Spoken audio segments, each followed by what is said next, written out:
Molecular diagnosis क्या होता है? एक टाइप के ये ऐसा प्रोसेस है जिसका हम यूज करते हैं कोई भी डिसीज को डिटेक्ट करने के लिए। जिनका सिम्टम बहुत कम हो उनको भी इजीली मोलिकुलर डायग्नोसिस टेक्निक से डिटेक्ट किया जा सकता है। बट आता है कि इसके अलावा भी तो नॉर्मल प्रोसेसेस है, पर उनमें क्यों नहीं होता? जैसे कि सीरम एनालिसिस हो गया या फिर यूरिया एनालिसिस हो गया, ये दोनों एक प्रोसेसेस है जिनके थ्रू हम काफी सारी डिसीज को डिटेक्ट करते हैं। ब्लड डिटेक्शन का भी एक प्रोसेस है, ठीक है, ब्लड टेस्ट जिसे बोला जाता है। तो ये डिफरेंट प्रोसेसेस है, तो उनके अलावा हम मॉलिक्यूलर डायग्नोसिस टेक्निक पे क्यों जाते हैं? General molecular diagnosis technique mainly 3 types की होती है। तो देखो इसका एक ही साफ सा कारण है, क्योंकि हम उसमें एकदम अर्लियर डिटेक्शन ही कर सकते।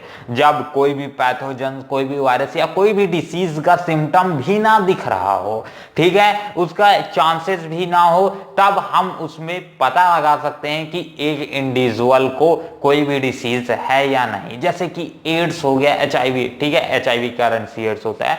तो जैसे कि HIV वायरस हो गया, अब HIV वायरस मेनली पता नहीं लगाए जा सकते, क्योंकि इनका जब तक सिम्टम्स नहीं दिखेंगे बॉडी में तब तक उनका पता लगाया नहीं जा सकता है। बट उससे पहले ही हम इस पूरे प्रोसेस से, जैसे कि एलिसा हो गया, recombinant DNA technology, PCR reaction, इन सभी प्रोसेसेस से पता लगा सकते हैं जब उनका सिम्टम बॉडी में दिखना भी स्टार्टिंग होगा। वो एकदम स्मॉल क्वांटिटी में रहे होंगे, ज्यादा बॉडी में डिवाइड भी नहीं हुए होंगे, तभी हम पता लगा सकते हैं। तो ये इतना ज्यादा एक्यूरेट होती हैं ये सारी डिसीजेस। तो इसलिए हम यूज करते हैं आज के जमाने में मॉडर्न टेक्निक्स में सारी की सारी ये टेक्निक्स, मतलब मॉलिक्यूलर डायग्नोसिस टेक्निक। तो एक एक करके स्टार्ट करते हैं सारी टेक्निक्स को। सबसे पहले स्टार्ट करते हैं क्या है? Polymerase chain reaction. इससे पहले भी हम PCR रिएक्शन पढ़ चुके थे। तो वही प्रोसेस है, प्रोसेस पूरा सेम टू सेम रहता है, बट मेनली इसका कॉन्सेप्ट अलग हो जाता है। वहां हम रिकम्बिनेंट डीएनए को बढ़ाने के लिए हम कर रहे थे, ठीक है, PCR रिएक्शन, बट यहां हम उसे पहचानने के लिए गिरेंगे। चलो, तो PCR रिएक्शन हम यहां कैसे यूज करते हैं? तो PCR रिएक्शन क्या होता है? एक टाइप का पॉलीमरेज चेन रिएक्शन होता है, जिसमें हम एक ही इंडिविजुअल की बहुत सारी कॉपीज, एक ही इंडिविजुअल सेल की बहुत सारी कॉपी बना सकते हैं। यह आता है PCR रिएक्शन। वीडियो क्लियर है? I think so. मेनली हम करते क्या है? जैसे कि PCR चेन रिएक्शन हो गया, तो हम इसमें जो भी टारगेटेड सेल, एक टेस्ट सेल को तो सबसे पहले टारगेट करते हैं, ठीक है, एक सेल टारगेट कर लिया।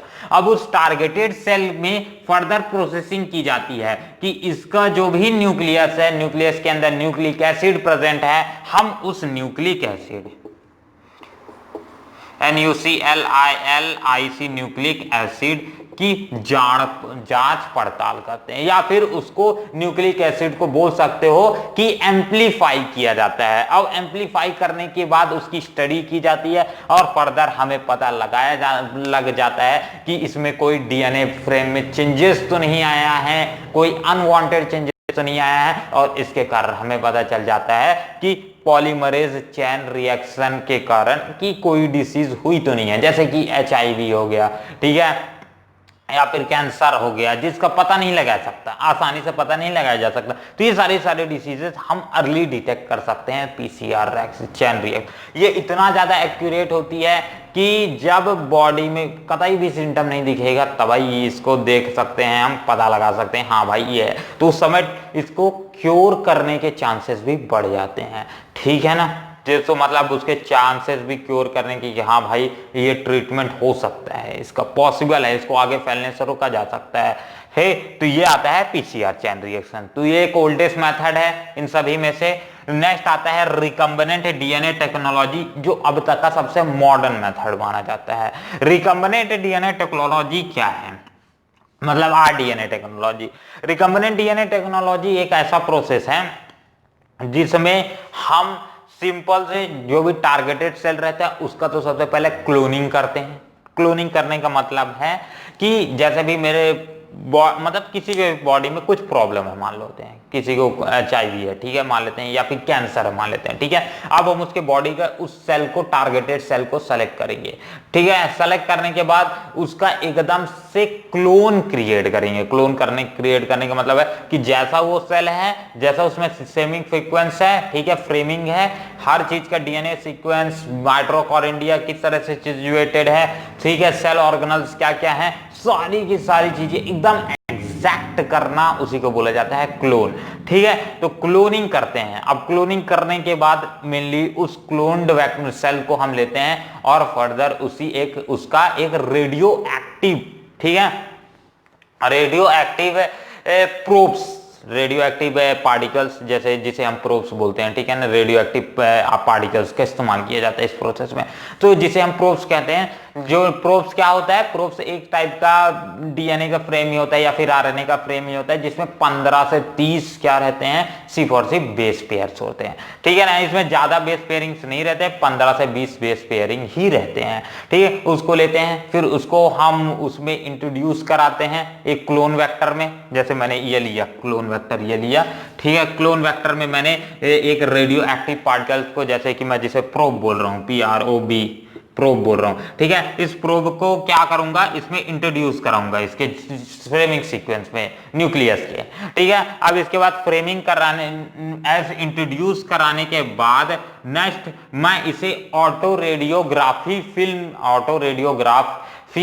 फिल्म्स क्रिएट करूंगा। ऑटो रेडियोग्राफिक मेथड कौन सा मेथड है, एक टाइप का ऐसा न्यूक्लिक एसिड की डिटेक्शन मेथड, मतलब एक टाइप का बोल सकते हो उसकी, एक तरह से एक टाइप का पूरा जेनेटिक सीक्वेंस को फ्रेम करने का। हाँ भाई, यहाँ पास ऑटो रेडियोग्राफी हम इससे पहले भी जेल इलेक्ट्रोफोरेसिस में इस्तेमाल किए थे, जहां हम DNA के फ्रैगमेंट्स को डिटेक्ट करते थे कि हाँ यहाँ पर शॉर्ट फ्रैगमेंट्स है, यहाँ पर बड़ा फ्रैगमेंट्स है, याद आया। तो इसी तरह से सेम टू सेम हम यहाँ भी प्रोसेस करते हैं। हम यहाँ भी क्या करते हैं, उसका फिल्म क्रिएट करते हैं। अब एक टाइप का फोटोग्राफिक फिल्म रहता है, जहां पास बेसिंग हो जाती है, बेस पेयरिंग फॉर्मेशन हो जाती है, तो वहां पास ब्लैक कलर का डॉट्स आ जाते हैं, ठीक है। आपको स्क्रीन में एक साथ दिख रहा होगा।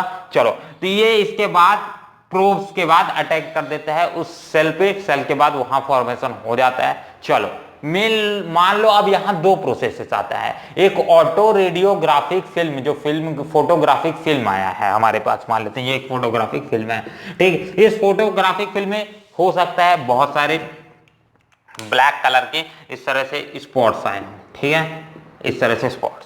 मान लो इस तरह से स्पॉट्स आ गए, तो क्या वो इंडिविजुअल डिफेक्टिव है या नहीं है, उसमें क्या उसको डिसीज से हुआ है या नहीं, या कैंसर है या HIV है या नहीं है, तो नहीं है। इस टाइप का अगर उस फोटोग्राफिक फिल्म में आ जाता है, प्लेटिंग आ जाती है या फिर लाइनिंग शो हो जाता है, तो यहां मालूम चल जाता है कि हाँ, अब जो हमने ये प्रोब्स भेजे थे वो उसके साथ जाके जुड़ गया है। जुड़ने के कारण ही हमेशा लाइनिंग क्रिएट होगा या फिर एक ग्राफ क्रिएट होगा। बट अगर ये जुड़ेगा नहीं तो कोई भी अपने को इफेक्ट यहाँ फोटोग्राफिक फिल्म में नहीं देखने को मिले। जुड़ जाएगा तो भाई इससे मालूम चल जाएगा कि उसको प्रॉब्लम नहीं है।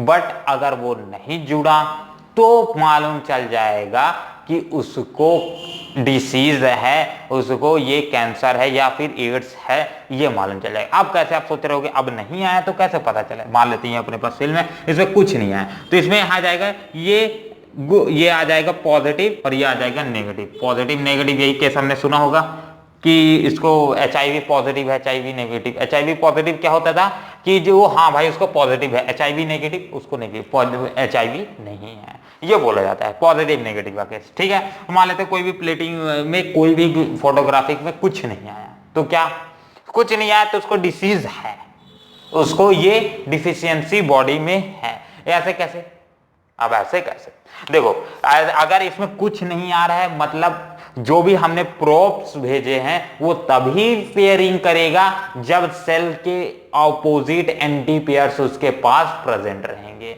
हमने इसी के रिस्पेक्ट में भेजा था कि अगर उसके पास एकदम सेम टू सेम प्रेजेंट हो गया तो वो एकदम पेयरिंग कर लेगा फटाफट। हमने सेल के रिस्पेक्ट में एनालाइज करके प्रोब्स को भेजते हैं, तो अगर वो एनालाइज करके भेजे हैं तो एकदम एग्जैक्ट जाके वो तो फोटोग्राफिक फिल्म में शो होना चाहिए, तो ठीक है। तो ये अगर नहीं हो रहा है मतलब वहां पास कोई जीन में चेंज आया है, डीएनए के फ्रेमिंग सीक्वेंस में चेंज आया है, तब वहां हमें मालूम चल जाएगा कि हाँ ये कोई डिसीज या फिर ये कोई एचआईवी वायरस या फिर जो भी हम जिसके डिटेक्शन कर रहे हैं वो डिसीज के कारण हो रहा है। हाँ, इसके बॉडी में ये वायरस प्रेजेंट है। समझ आए? तो ये आता है हमारा रिकम्बिनेंट डीएनए टेक्नोलॉजी मेथड का इस्तेमाल करना, जिसे आरडीएनए टेक्नोलॉजी। अब आता है नेक्स्ट एंजाइम लिंकेज एमिनोसॉर्बेंट एसे, जिसे एलिजा बोला जाता है। ओहो, एलिजा। चलो नेक्स्ट, तो इस प्रोसेस में क्या होता है, ये एक टाइप का धमाकेदार प्रोसेस है, बोलोगे तो धमाकेदार, buy two get one free type का है। तो ये एलिजा एक टाइप का स्पेशल प्रोसेस है जो कि हाईली एचआईवी की डिटेक्शन के लिए यूज किया जाता है दुनिया में आज अभी। ठीक है, सबसे ज्यादा मेनली ये एक टाइप का एंटीबॉडी एंटीजन इंटरेक्शन है। ठीक है, एंटीबॉडी एंटीजन इंटरेक्शन मेथड के ऊपर डिपेंड का है। एंटीबॉडी एंटीजन इंटरेक्शन कौन सा इंटरेक्शन होता है? देखो, अगर बॉडी में कोई भी पैथोजेंस प्रेजेंट है तो उसके अगेंस्ट एंटीबॉडी बनेगी, हमारी बॉडी खुद ही प्रिपेयर करने लगती है। अगर उसका थोड़ा सा भी एकदम चांसेस भी बहुत कम रहेगा तो हमारा बॉडी, हम तो नहीं डिटेक्ट कर पाएंगे पर हमारा ब्रेन उसे डिटेक्ट कर लेगा। अब उसके अगेंस्ट में हमारा इम्यून सिस्टम कुछ एंटीबॉडी या फिर कुछ एंटीजेंस प्रोड्यूस करना चालू कर देगा, जैसे प्रोटीन हो गया, एंजाइम हो गया, कुछ ना कुछ प्रोड्यूस करना चल देगा। बस हमें यही चाहिए था। अब हम क्या कर देते हैं, उसी सिस्टम को जब किसी इंडिविजुअल में सिम्टम्स ही अवेलेबल नहीं रहते, बस उसी वाले हम क्या करते हैं, एंटीबॉडी को डिटेक्ट करते हैं। हाँ, एंटीबॉडी ये फॉर्मेशन हो रही है, हाँ एंटीबॉडी ये फॉर्मेशन हो रही है, मतलब इसको ये डिसीज है। ठीक है, एचआईवी के लिए एंटीबॉडी बॉडी प्रोड्यूस कर रही है तो मतलब हाँ इसको एचआईवी है। तो ये मेनली इसका सेंसिटिविटी बहुत ज्यादा हाई होती है, इसीलिए इसे आसानी से करना, इसको आसानी से डिटेक्ट करना भी आसान है इन दोनों प्रोसेस के मुकाबले। ठीक है, तो इसीलिए इसे एचआईवी ट्रीटमेंट के लिए, एचआईवी टेस्ट के लिए सबसे ज्यादा इस्तेमाल कर दिया जाता है। तो चलिए इस वीडियो के लिए फिलहाल इतना ही। और एक आपके लिए आखिरी में क्वेश्चन, गूगल सर्च करके बताना या तो आपको मालूम होगा, तो पहली बार एलिजा प्रोसेस किसके ऊपर किया गया था? तो चलिए इस वीडियो के लिए फिलहाल इतना ही और मिलते हैं अगले वीडियो पे, जहां हम बात करेंगे इसी से रिलेटेड कुछ और टॉपिक्स के बारे में। तब तक के लिए अपना ध्यान रखिए इस कोरोना काल में। जय हिंद, जय भारत।